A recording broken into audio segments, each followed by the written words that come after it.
Hola, buenas tardes. Mi nombre es Brenda Villar Gutiérrez. Estoy estudiando auxiliar en Psicología en Educación con la Miss Patricia Gallegos. Les voy a hablar un poco sobre el tema que vimos, que fue la respuesta sexual humana. ¿Qué es la respuesta sexual humana? Bueno, es la manera en que reacciona nuestro cuerpo hacia una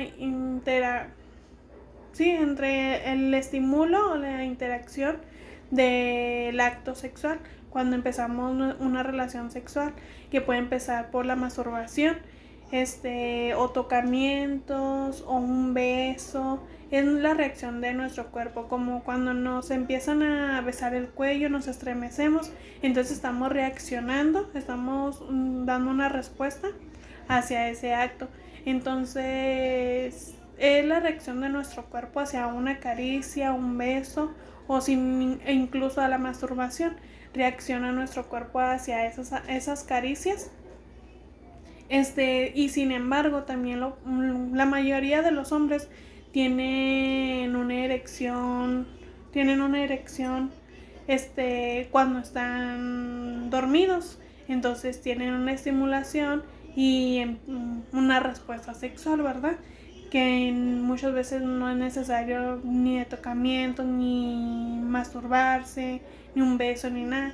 Simplemente el cuerpo reacciona. Entonces es una respuesta sexual humana cuando nosotros respondemos hacia una caricia, un beso, y nos lleva hacia el acto sexual. Y aparte de eso, recuerden que cuando nacemos con un sexo. Nos definen como hombre o mujer. Desde que nacemos traemos el sexo. Entonces es muy importante. Como vamos evolucionando, como vamos creciendo, esa respuesta sexual humana va creciendo, va cambiando, ¿verdad? Como cuando nacemos, nuestro sexo es hombre o mujer. Cuando ya de adultos empieza la respuesta sexual humana, cuando reaccionamos nosotros hacia una caricia para llegar al acto sexual. Entonces, para llegar a la respuesta sexual humana, existen etapas o fases para esto. Primero necesitamos excitación, después la meseta, orgasmo y resolución. Esas son las 4 fases de la respuesta sexual humana. Para llegar a una respuesta, como les dije, o sea, una caricia o algo, quiere decir va a excitarnos en la excitación, meseta, el orgasmo y la resolución. Esas son las 4 fases de la respuesta sexual humana. Otro tema que miramos fue sobre los mitos. ¿Qué son los mitos? Bueno, los mitos son historias, son historias que no son reales, ¿verdad? Que la gente cuenta, pero no hay algo que los consista, que diga que sí es verdad eso que estamos contando. Y que se basa en los mitos en la respuesta sexual humana o en el sexo.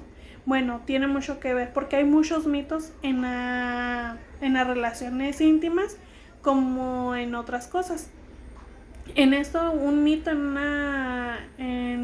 una relación sexual, ¿cuál podría ser? Un ejemplo es no hay que usar condón porque no se siente igual, no me gusta, ¿verdad? Ese es un mito. O sea, ¿cómo no vas a sentir igual porque te estás protegiendo?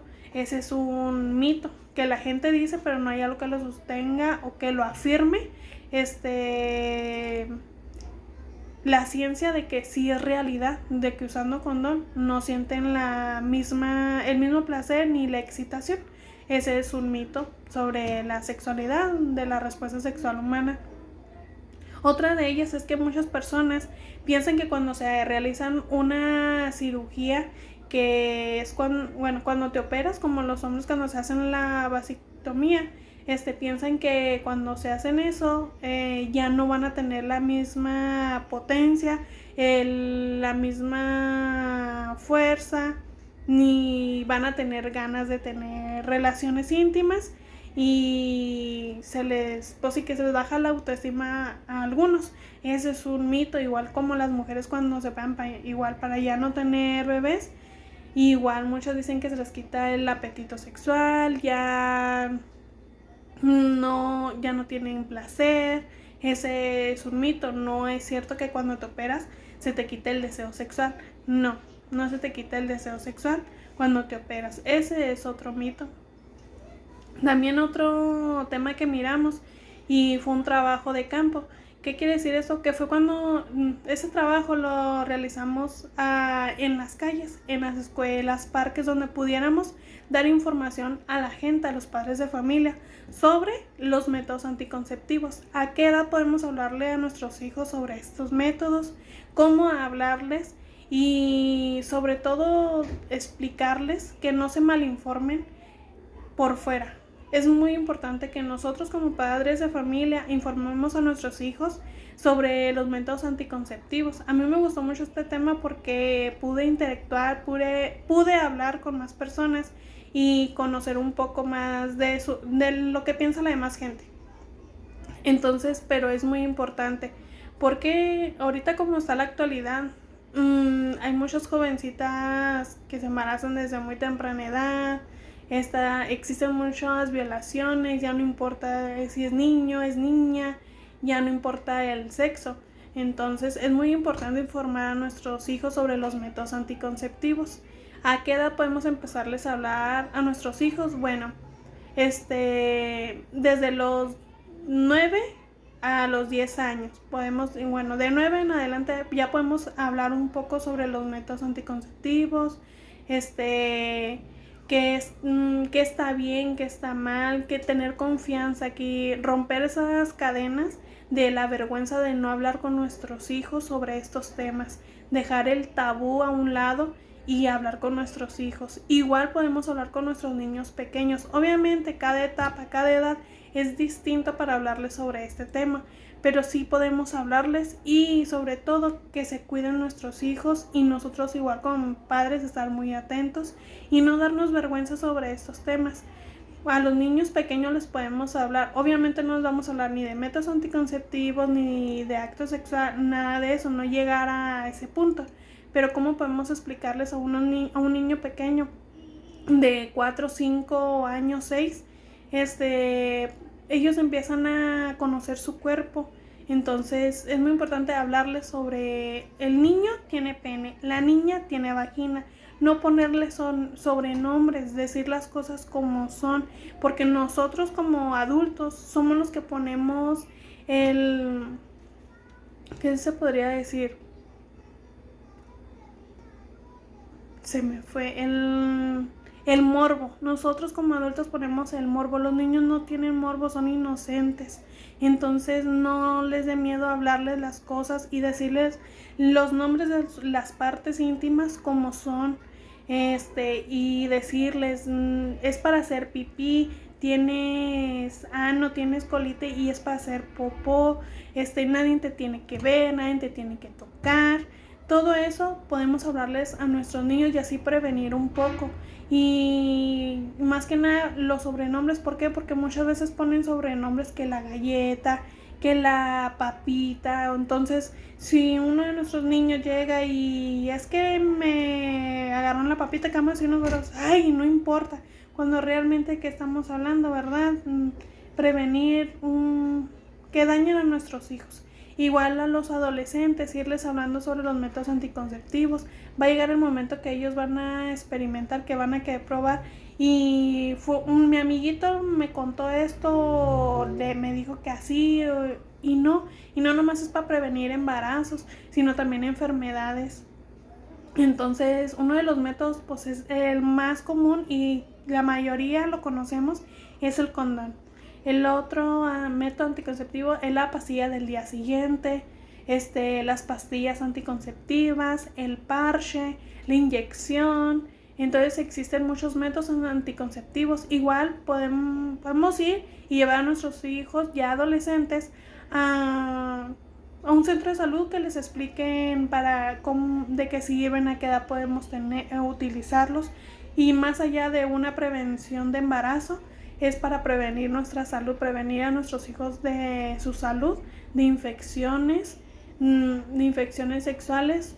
y de enfermedades, como el VIH es uno de ellos, ¿verdad? Esos son los métodos anticonceptivos y fue lo que hicimos en la tarea de campo. El último fue parafilias y filia. ¿Qué son las parafilias? Bueno, las parafilias es cuando las personas tienen fantasías sexuales, pero lo llevan a cabo. ¿Qué quiere decir eso, las parafilias? Es cuando muchas personas tienen relaciones sexuales, tienen la fantasía y lo realizan teniendo una relación sexual con animales, con muñecos, con niños. Entra ahí lo de las violaciones y todo eso. Tienen parafilias que son retorcidos. Muchos de ellos también el masoquismo, que les gusta que los golpeen, que los ahorquen. Esos son parafilias. Es cuando se lleva a cabo un acto sexual, con deseos sexuales un poco extremos y un poco torcidos, ¿verdad? Se podría decir. ¿Cuáles son las filias? Bueno, las filias son igual, son fantasías y son gustos que tenemos, pero no llegamos a hacer el acto. ¿Qué quiere decir esto? Muchos ven pornografía, entonces ven, escuchan, pero no están en el acto. Miran pornografía y tienen un orgasmo, tienen excitación y un orgasmo. Entonces esas son las filias. Un deseo, una fantasía sexual, pero no lo llevan a cabo con terceras personas, sino con ellos mismos, como viendo videos, pornografía. Otros tienen el fetiche de como los pies, que les llama mucho la atención los pies. Esa es otra de las filias. Y eso es todo por mi parte. Gracias.